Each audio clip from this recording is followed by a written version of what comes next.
Selamat petang, salam sejahtera. Menurut kajian para penganalisis politik, didapati bahwa akan bakal berlaku gantung parlimen. Ini menyebabkan mungkin akan berlaku kerajaan gabungan ataupun kerajaan perpaduan yang melibatkan semua partai politik bergabung di dalam satu pemerintahan.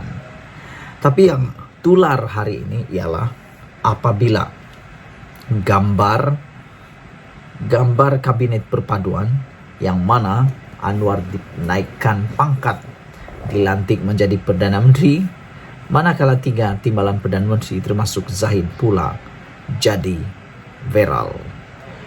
Dalam video gambar paparan yang Anda lihat sekarang ini ialah video ataupun gambar kabinet perpaduan untuk tahun 2022, yang mana Perdana Menterinya diketuai oleh Datuk Seri Anwar Ibrahim dan timbalan Perdana Menteri ada 3 orang, yaitu Datuk Zahid Hamidi, Datuk Lim Kit Siang, Lim Guan Eng, maafkan saya bukan Lim Kit Siang tapi Lim Guan Eng, dan satu wakil daripada Borneo yaitu Datuk Madius Tangau daripada Sabah.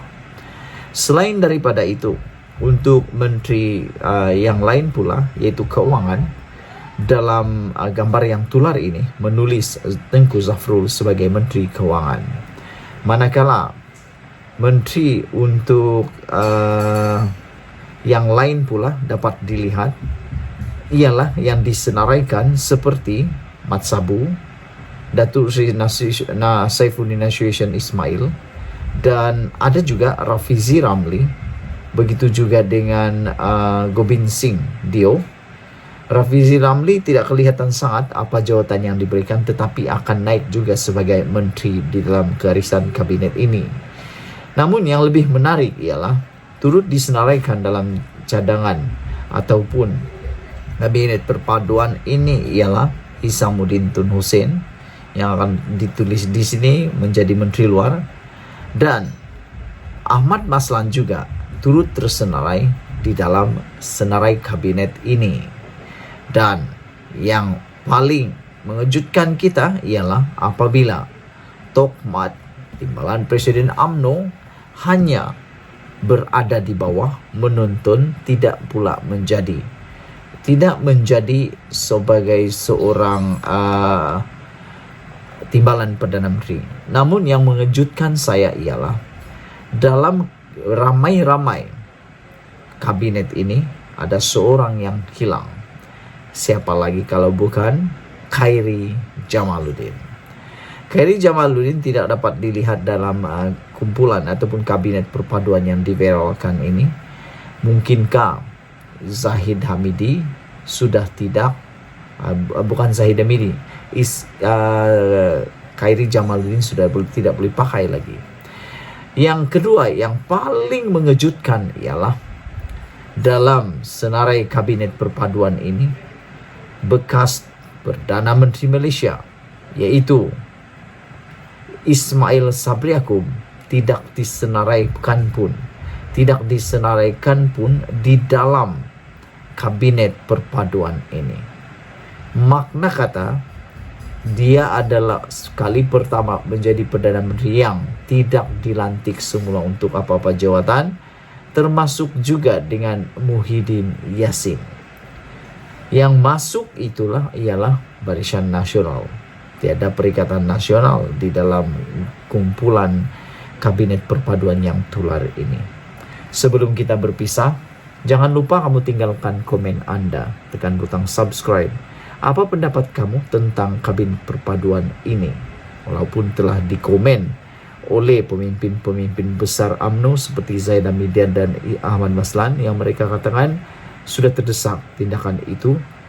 Namun di Malaysia jangan terus dibuang berita kabar angin, karena biasanya di Malaysia ini dinamik. Kita boleh gunalah perkataan dinamik itu. Biasanya di Malaysia ini amat luar biasa, yang mana kabar angin boleh jadi kabar kebenaran. Kabar benar pula boleh jadi kabar angin.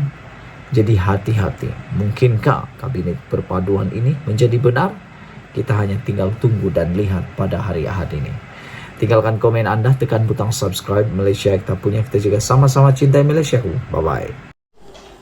Habislah Zahid Hamidi kali ini.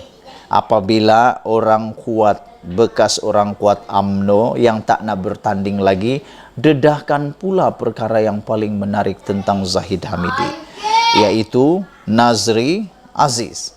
Beliau kata Zahid tiada kuasa runding kerjasama dengan Anwar. Wow.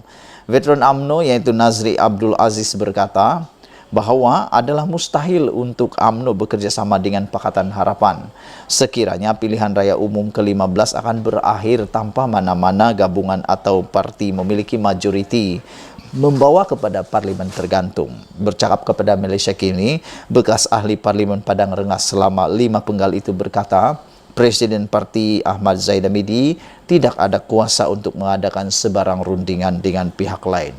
UMNO yang merupakan tunjang kepada Barisan Nasional masih lagi dengan usul no DAP no Anwar, kata beliau. Presiden Zahid tidak ada mandat atau kuasa untuk jumpa dengan Anwar nak berunding, kata beliau lagi. Bagi saya rasa tidak mungkin dari segi UMNO sendiri pun DAP ini merupakan satu musuh ketat, beliau kata.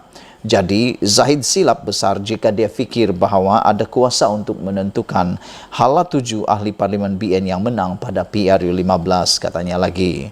Sebelum ini, Presiden PAS Abdul Hadi mendakwa wujud muslihat antara UMNO dan BN dan PH dengan memastikan BN menang kurang kerusi untuk memberi kemenangan besar kepada PH. Dakwa Abdul Hadi, strategi berkenaan bertujuan memudahkan proses penggabungan antara BN dan PH untuk membentuk kerajaan persekutuan selepas PRU.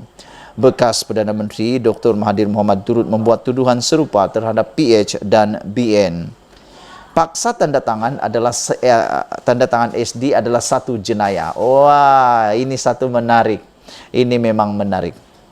Sementara itu, Nazri juga berkata bahawa sebarang usaha untuk memaksa ahli parlimen BN untuk menandatangani surat aku janji atau SD adalah satu jenayah.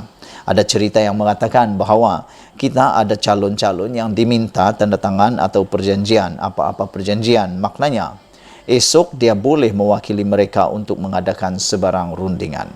Ia satu tindakan jenayah bodoh untuk mengawal calon. Selepas mereka jadi ahli parlimen, kamu tidak boleh kawal mereka dengan memaksa menandatangani yang jelas melanggar hak mereka. Itu satu jenayah, kata Nazri Aziz. Boleh dikenakan penjara 7 tahun di bawah Akta Kanun Keseksaan, katanya lagi.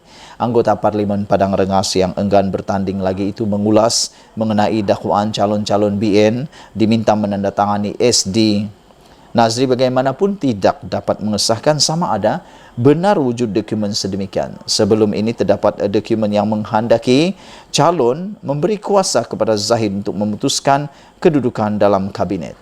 Salinan yang beredar di media sosial itu juga mengatakan mereka mesti menyokong Zahid sebagai Perdana Menteri dan membenarkan UMNO mempertimbangkan kerjasama dengan parti lain. UMNO menyifatkan dokumen itu sebagai palsu. Menurut Nazri, sekiranya parlimen tergantung, kuasa adalah di tangan yang di-Pertuan Agong. Jangan lupa benda itu, esok tuanku akan tanya setiap ahli parlimen. Seri Paduka tak terima sesiapa mewakili mereka. Tuanku juga akan tanya setiap orang dan ahli parlimen tidak boleh dirangkum sebagai satu kumpulan dan diberikan kuasa kepada Presiden Parti untuk tarik mereka menyokong. Jadi, kerja minta tanda tangan SD itu satu kerja bodoh, katanya lagi. Jangan lupa tinggalkan komen Anda, tekan butang subscribe. Malaysia kita punya, kita jaga sama-sama cintai Malaysiaku. Bye-bye.